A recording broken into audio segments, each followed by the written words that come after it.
Hail Internet, it's Paul, it's Matt, the Dork Lords.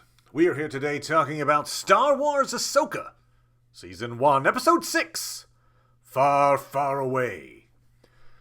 Obvious reference. Huyang even mentions it in this episode. Sure, he does. Fitting, because they are going to a galaxy far, far away. Yeah. Please don't be our solar system. That's all. I'll be happy if I never hear this line like, the locals call this planet Earth. Like, don't do it. Don't. You get an extra check plus if you don't do that. I think that's also actually the name. I think that Far, Far Away is the name of the realm in Shrek. I don't know. Maybe this is like a Shrek crossover. Probably not. Okay. Anyway, we open. Thank you, donkey. Yeah, exactly. With Ahsoka and Huyang riding through hyperspace in the Star Whale's In the mouth. Whale Express. Yep. They chat to pass the time. We learn that back at the Jedi Temple, Huyang used to teach the history of the galaxy, parts 1, 2, and 3. Ahsoka says part 1 was the best. Little meta commentary joke. When the second one was clearly the best, what is she talking about? Right, exactly. But she was in the first one, so there you go. Okay. Although she wasn't in that either. But anyway, Ahsoka is lamenting the fact that she didn't have enough time to train Sabine properly, resulting in Sabine's seemingly selfish decision to risk galactic war to find Ezra. Huyang defends Sabine's decision, which I think means the show is defending Sabine's decision. Oh, of course. So giving the map to Balin will somehow prove to be the right decision in the end. Which, Of course, they get to see Ezra again. Come on. I really prefer there to be a consequence to her giving this map up instead of like, turns out that was the perfect move. Well played. Like, okay. There might ultimately be a consequence, but you know. Okay. Yeah. And I have a theory on what the consequence might be. We'll talk about that. All right. Okay. Or, I mean, actually, maybe, probably not what I hope it would be. Hopes instead of probabilities. We end with Thrawn being informed and correctly deducing that Ahsoka is on the way via whale mouth. He orders that any Purrgil approaching the planet be killed. Sure. As you do. He also asks for any and all information on Ahsoka, including her master. Sure.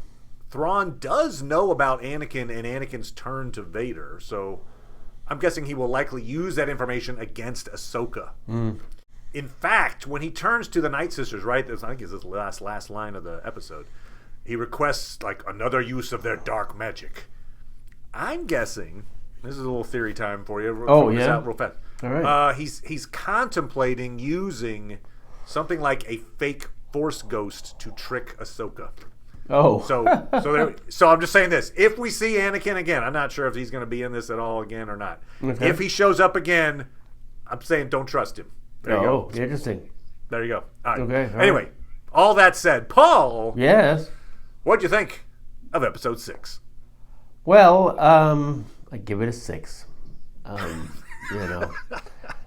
So it's equal to last episode, what you're saying. Yeah, just about. You know. Okay. I didn't really care. Gotcha. I should have stopped there. I didn't really care about, I'd never seen. Right, you haven't read Rebels. the books, you didn't see Rebels. So Thrawn is just a name. Thrawn's just a name, but Ezra is the one that, Sabine's been like, we have to get Ezra back. We have to have Ezra. Yep. And so we meet him, and I was underwhelmed.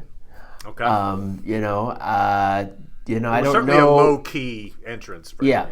Yeah, and there were a number of things that in that discussion there that they were trying to do. Establish that she's hiding the sacrifice she made from Ezra and all that, and that's all well and good, but I would say it's not all well and good, but okay, we'll talk about that. Well, I mean, it's all well and good that that's what they were trying to do. So sure. not everything is like hunky dory. Like oh, let me just tell you what I did right now, and so that you're aware of the stakes, Ezra. No, they're trying to paste that out, that information. Correct. So that's fine. You want to paste that out, but even still, their meeting, it wasn't, especially just let me, enjoy could have done that in a whatever. better way. Yeah. Yeah, so I wasn't impressed with that. I did like old Lars Mikkelsen. I certainly liked him and his brother are just fine actors. So him as Thrawn was great, even though, again, I don't, while I definitely got that he's mercurial and he's, smart, but, he's patient. It reminds me, actually, Lars played one of the villains in the Sherlock series. He was like Oh, yes. super Moriarty in a way. He wasn't Right. Moriarty. He was better than Moriarty, basically. Yeah. In fact, I think the only way, spoiler alert, the only way Sherlock defeated him was by shooting him. Yeah, It was shooting him right in the head. Yeah. Yes. So that basically take that character and he's Thrawn. Yes, So I think it's pretty cool.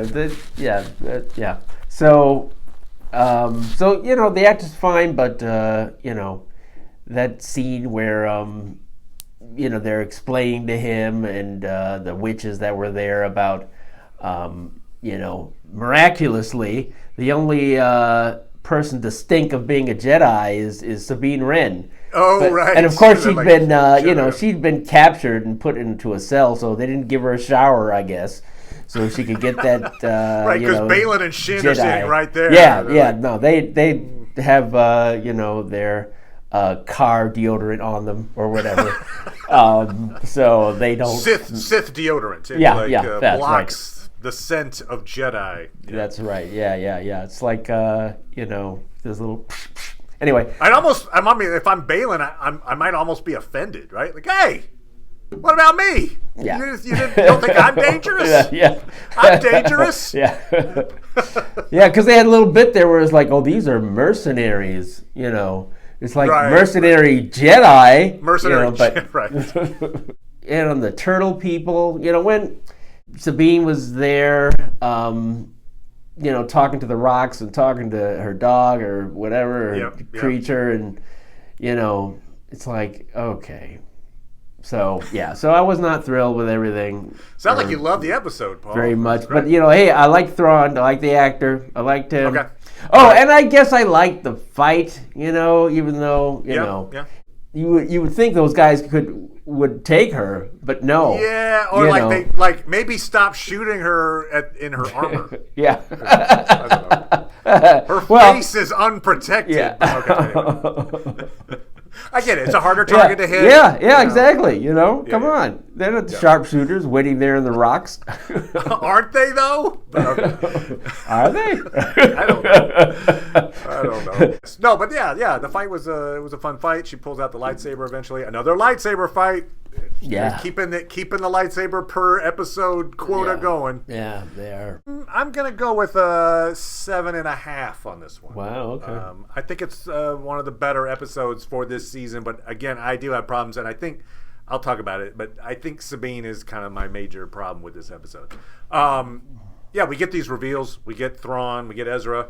We got Thrawn first, Paul. Yes, it's true, right? Yeah. Under the Dork Lord code, I'm afraid you're banished to a distant galaxy via space whale. I beat you by minutes. A few, they did both reveals this episode, but yes, they did reveal Thrawn first. Sure. But you had me convinced. I was kind of like, I think actually Paul's probably right on this. Generally speaking, there was some good lore and world building. This is a new place, a new galaxy. We saw this, I like seeing the remnants of this fallen civilization. The fact that the Night Sisters, this is their home world. The star whale graveyard being like this, seeing the bones in orbit around the planet. There was some evocative imagery and some good lore. And I feel like, I'm telling you, Ray Stevenson, he's the MVP again, in my opinion. Love the character. Love the portrayal of the character. We know, Thrawn knew him apparently as a Jedi general pre-Order 66, so we get a little bit more backstory on this guy. He wasn't just like, I was a young student. He's like, Sure, oh, okay, no, you yeah. were, okay, someone of note. The fact that Balin's felt something of great power in this galaxy, this new galaxy, I feel like he thinks it's going to aid him. I think it's something he heard in the stories. So he talks about all these stories he heard about in the Jedi right, Temple. sure. He's brought it up a couple of times. So something that the Night Sisters appear to be running from, because Shin's like, seems like they're really eager to get out of here. So what is that he's sensing? It's some power that he thinks is greater than the Night Sisters that are scaring them off. Could be an advanced civilization, I suppose. There are a few of those that are mentioned in some of those Legends books. Is it connected to Palpatine's final order? I mean, I don't think so. Could be, maybe. I do think, Balin mentions one of the more interesting dialogue moments is when he mentions the constant cycle of the rise of the Jedi followed by the rise of the Empire. It just seems pointless. It's, not a bad point. Yeah. And then when Shin compares her teachings to Ezra's, he's quick to point out that Ezra was trained as a Jedi, but she was trained to be more than that. Man, what the hell does that mean? So I don't know. I'm wondering whether he's maybe, this is probably fanficking, more hopeful than probable, but maybe he is seeking out a culture in which there is a group of Force users, Jedi-like, that's avoided the pitfalls of the Jedi. Okay. Like controlling this galaxy without the inevitable fall. And maybe he's heard stories about it, right? Like, there was a story of these, Jedi-like beings that could, that were powerful enough that they didn't do the inevitable nosedive. And maybe he thinks that's here, and he can maybe be a part of it. Maybe that's one of, I don't know. It's just, as I say it, it sounds improbable, but maybe that's his. Because I feel like he's not someone that's gone so far over the Sith side that he's just chaotic evil. I feel like there's some part of him that maybe is yearning for something. Like he says, I really liked the idea of the Jedi. I just, in practice, it didn't work. So it sounds like he would like something that has that code, something about the ideals of the Jedi, but imagined in a way that he thinks is a better way.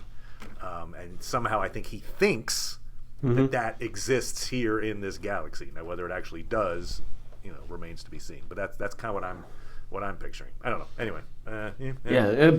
Whatever it is, what you describe, I mean, it's kind of hard for me to care about it. Fair enough. One of the things about, this show, and it seems like, since I didn't watch Rebels, is this whole development. Basically, Dave Filoni watched Star Wars. Is like, you know what? We need more of the Force. When he tells stories, we get more of the Force. And the Force is this magical thing that's kind of hard to define. And so, for him, that's what the story is about. And, to me, I compare it with other sci-fi stories like The Expanse. Sure. And if you also, too, in a way, sort of tangentially, even though I guess you brought fantasy in when you were, because obviously Filoni's read Lord of the Rings. He's definitely read Lord of the Rings. So we get yes, this sort of fantasy sort of thing. But I think the well-done fantasy is Game of Thrones.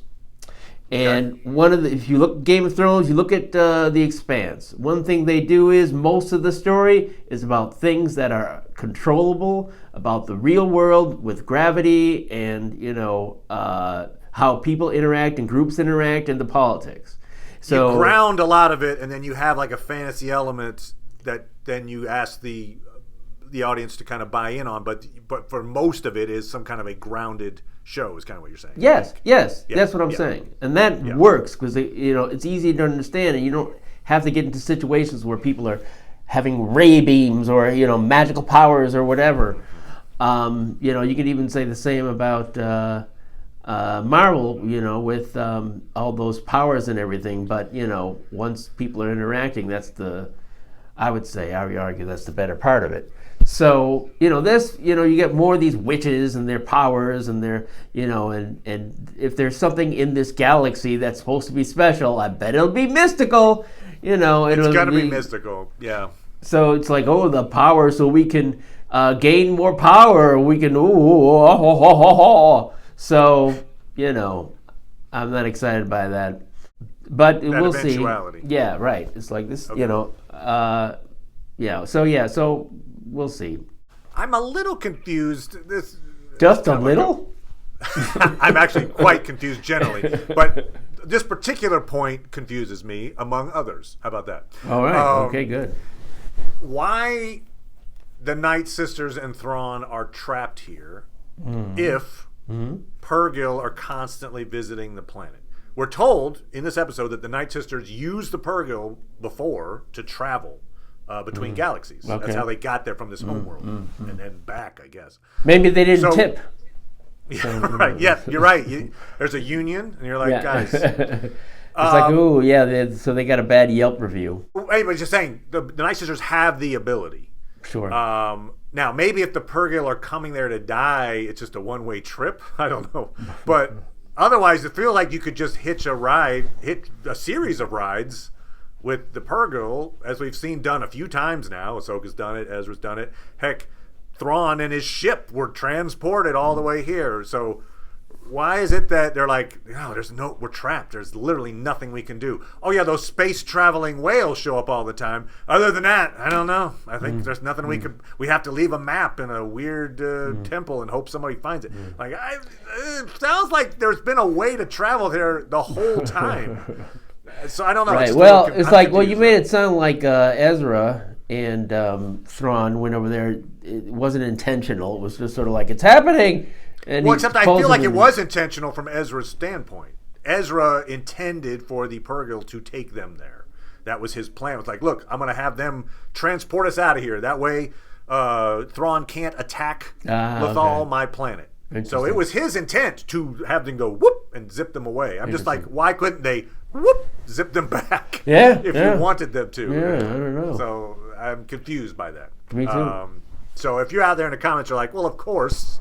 Yeah. Explain it to us. Blah. Yeah, somebody suggested that I watch this other video in order to understand exactly the lesson. And, I started to watch it, and it's like, if you have to explain it, showing all these other history or whatever that I can't see, you should have explained it in the episode. Yeah, exactly. There is a sense of like, go to this extra material to further enjoy. Okay, you're bordering on boring the hell out of me, but okay. Yeah. And it's funny. I know quite a lot about comics, and so learning about the comics and watching Marvel is sort of like sometimes you're sort of had to bring in what you know in order to supplement what isn't there. Yep. I don't know this crap, watched Lord of the Rings, and so I don't have it in my head. Yeah, right. Well, it certainly didn't help you with Rings of Power. No, it didn't help when you're talking about that show. But yeah. But yeah, maybe it helped you with The Hobbit. Yes. Peter Jackson's Hobbit. Correct. Yes, it did. It appears that Thrawn's troops have kind of undergone that Merrick treatment. Merrick was the spirit. Oh, right. Yes. Spirit inside a suit of armor. And deadening. I'm guessing. We haven't seen, so I don't know for a fact. But the way they were moving and the fact that the suits of armor are all very dirty, they look unkempt. Right. It kind of reminded me of like Merrick's got this really antiquated suit of armor that he can never take off. Okay. So I'm guessing these are spirits that are inhabiting these suits of armor. Is my guess. Plus, he makes the comment at one point like. Somebody's like, well, why don't you just send more troops? He's like, we've only got so many of these guys, so let's just send 2 units. I think he's trying to conserve these units because there's only so many that the Night Sisters can raise. In fact, that might be when he says, I have to use your magics again. Maybe the first time was, okay. Raise me up a big undead army, please. Okay.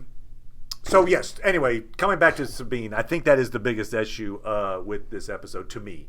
Okay. I don't understand her character. I mean, okay, in a moment of weakness, she gave up the map.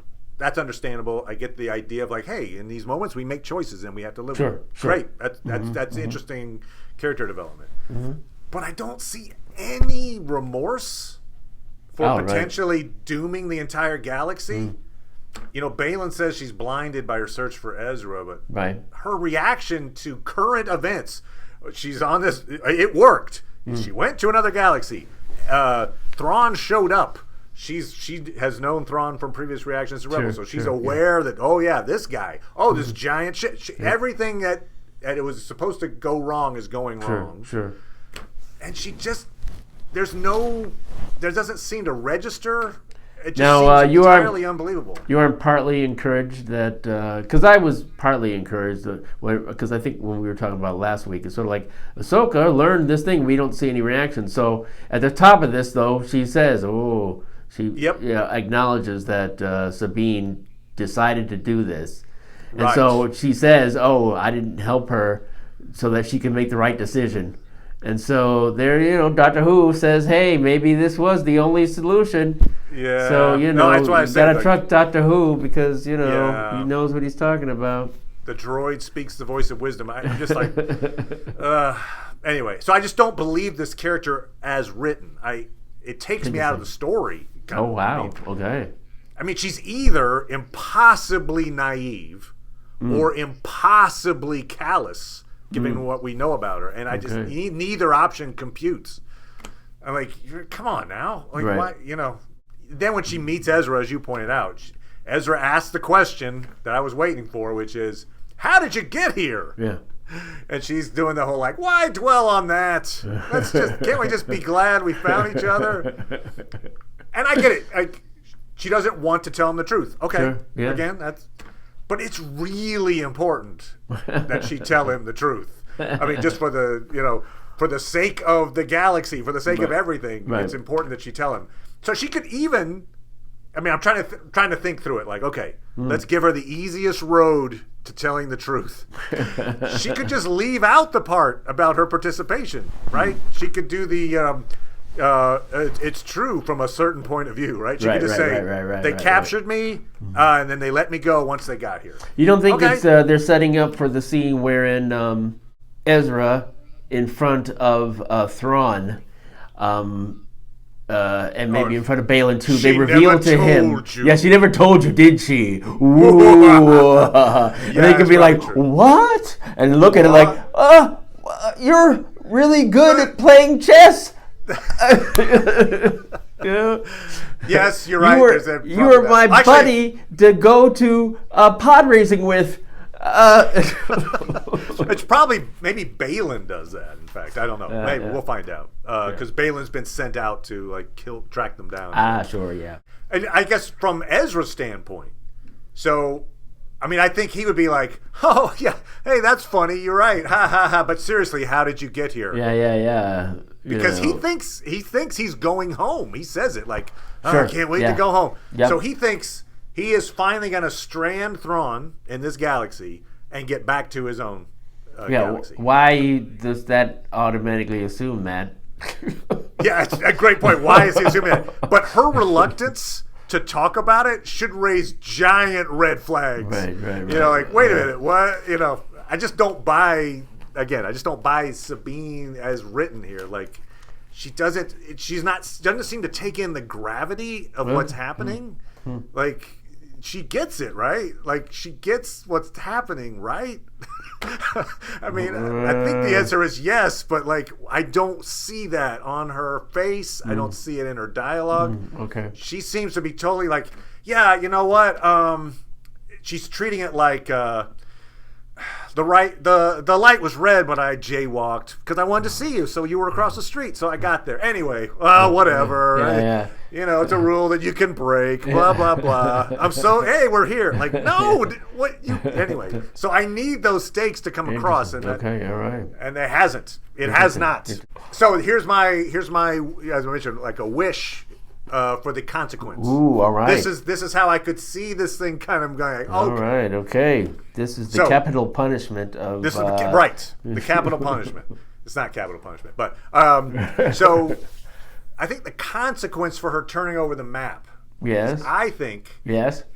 End of the season. We end with Thrawn returning. the gang, or the good guys, struggling to return as well. Oh. Sabine pulls an Ezra. Mm-hmm. She sacrifices herself to stay behind so that Ezra and Ahsoka can head back to stop Thrawn. Now, That you're way- saying sacrifices herself, stranding herself, Yeah, or yes. she's Yeah, dead? I don't think okay. she's dead. Okay. But I think she strands herself. So she is redeemed by giving up Ezra, which is the whole reason she capitulated in the first place. So there you go. Anyway, they like, go wow, back. She stays like, behind. Strange plan, but maybe she's like, I've always thought Ezra wouldn't come back for me. Yeah. Right. So end of story. Yeah, that's great. Yeah, as they're leaving, she's like, "Well, just come back when you can." And Ezra's like, "Oh no, it's okay. so far. I don't Yeah, know. It's just, You took 10 years. Well, in 10 years, I'll check in and see if maybe there's some Purgle around. All right, anyway, bye. Yeah. No, but that would at least put the stakes back into this a little bit to say, like, okay, please acknowledge that what she did mattered. Like, she made this choice that should have consequence, and it's so far, it's like she doesn't register any of it, and I'm annoyed. Okay. Wow. So Wow, there you go. okay. All Yeah. Even though I don't care, I assume that they are going to do it because that's what they set up. She's, what is it? Ahsoka said, okay, what's going to happen. That you'll have a chance to do it. You need to kill them. You're going to do it, right? So, and then she says, so it's obviously going to happen. They obviously When you say it's going to happen, what's going to happen? They obviously are going to, have to confront her, even when Ahsoka sees her and says, "What the fuck," or when Ezra finds out, he's going to say, "What the fuck." Someone, needs to find out. So, I agree. Someone will find out. Yeah. So, actually, I guess Ahsoka already knows, so she needs to confront her. That's what's going to happen. Right.